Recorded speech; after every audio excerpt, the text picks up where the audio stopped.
ಇದೊಂದು timeless reading ಆಗಿರುತ್ತೆ. ಹಾಗಂದರೆ ನೀವು ಈ ರೀಡಿಂಗ್ನ ಯಾವಾಗ ನೋಡ್ತಿರೋ ಆವಾಗಿಂದ ಇದು ನಿಮ್ಗೆ ಅನ್ವಯ ಆಗುತ್ತೆ. ಯೂನಿವರ್ಸಿಂದ ನೀವು ನಿಮ್ಮ ಲೈಫಲ್ಲಿ ಯಾವುದ್ರ ಬಗ್ಗೆ ಫೋಕಸ್ ಮಾಡಬೇಕು ಅನ್ನೋ ಮೆಸೇಜ್ ಇದೆ ಅಂತ ನೋಡೋಣ ಬನ್ನಿ. ಕಾಲ್ ಟು ಅಥೆಂಟಿಸಿಟಿ ಅಂದರೆ ನೀವು ನಿಮ್ಮತನನ ಯಾವುದೇ ಕಾರಣಕ್ಕೂ ಬಿಟ್ಕೊಡ್ಬೇಡಿ. ಯಾರನ್ನೋ ಇಂಪ್ರೆಸ್ ಮಾಡೋಕ್ಕಾಗಲಿ ಅಥವಾ ಇನ್ಯಾರಿಗೋ ಬೇಜಾರಾಗತ್ತೆ ಅನ್ನೋದಕ್ಕಾಗಲಿ ನೀವು ನಿಮ್ಮನ್ನು ಚೇಂಜ್ ಮಾಡ್ಕೋಬೇಡಿ. ನೀವು ಏನು ಆಗಿದ್ದೀರೋ ಹಾಗೇ ಇರಿ, ಒಳಗೂ ಹೊರಗೂ ಹಾಗೇ ಇರೋದು ನಿಮಗೆ ಒಳ್ಳೆಯದು.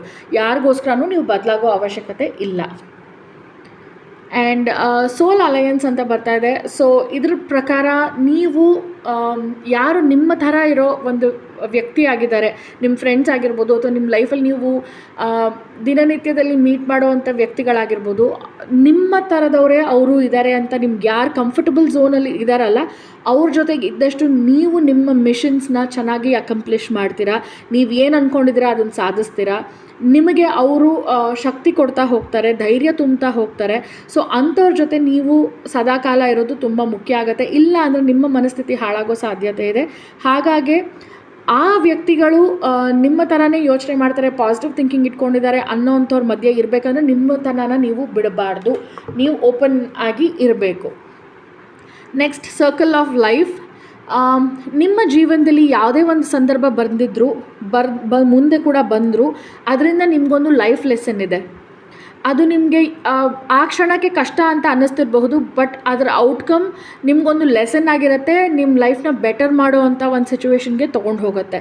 ಸೊ ಆ ಮೊಮೆಂಟಿಗೆ ಕಷ್ಟ ಬಂದಿದ್ದನ್ನು ನೀವು ಬೇಜಾರು ಮಾಡ್ಕೋಬೇಡಿ. ಅದರಿಂದ ಏನು ಲೆಸನ್ ಇದೆ ಅನ್ನೋದನ್ನ ಬೇಗ ಫೋಕಸ್ ಮಾಡೋದ್ರಿಂದ ನೀವು ಅದರಿಂದ ಹೊರಗೆ ಚೆನ್ನಾಗಿ ಆಚೆ ಬರ್ತೀರಾ ಇನ್ನೂ ಬೇಗ. ಹಾರ್ಟ್ ಕಾಂಟ್ರಾಕ್ಟ್ ಅಂತ ಇದೆ. ಸೊ ನಿಮಗೆ ಯಾವುದೋ ಒಂದು ವ್ಯಕ್ತಿ, ಅದು ರಿಲೇಷನ್ಶಿಪ್ಪೇ ಆಗಿರಬೇಕಾಗಿಲ್ಲ, ಫ್ರೆಂಡ್ಶಿಪ್ ಕೂಡ ಆಗಿರ್ಬೋದು ಅಥವಾ ರಿಲೇಟಿವ್ಸ್ ಆಗಿರ್ಬೋದು, ಪೇರೆಂಟ್ಸೇ ಆಗಿರ್ಬೋದು, ಯಾರು ಬೇಕಾರಾಗಿರ್ಬೋದು, ನೀವು ಯಾವುದೋ ಒಂದು ವ್ಯಕ್ತಿ ಜೊತೆ ತುಂಬ ಒಳ್ಳೆ ರಿಲೇಷನ್ಶಿಪ್ ಕನೆಕ್ಷನ್ನ ಫೀಲ್ ಮಾಡ್ತೀರಾ. ಸೊ ಆ ಒಂದು ರಿಲೇಷನ್ಶಿಪ್ನ ನೀವು ಟ್ರೆಷರ್ ಮಾಡಬೇಕು. ಅದು ಯಾರು ಬೇಕಾರಾಗಿರ್ಬೋದು, ಫ್ರೆಂಡ್ ಆಗಿರ್ಬೋದು, ಸ್ಪೌಸ್ ಆಗಿರ್ಬೋದು, girl friend, boy friend, parents, sibling, ಯಾರು ಬೇಕಾರಾಗಿರ್ಬೋದು, ಅಣ್ಣ ತಂಗಿ ಯಾರಾದರೂ ಆಗಿರಬಹುದು. ಅದನ್ನು ಜೋಪಾನವಾಗಿ ಉಳಿಸ್ಕೊಂಡು ಬೆಳೆಸ್ಕೊಂಡು ಹೋಗಿ, ಅದು ನಿಮ್ಮ ಲೈಫ್ಗೆ ತುಂಬ ಒಳ್ಳೆಯದು.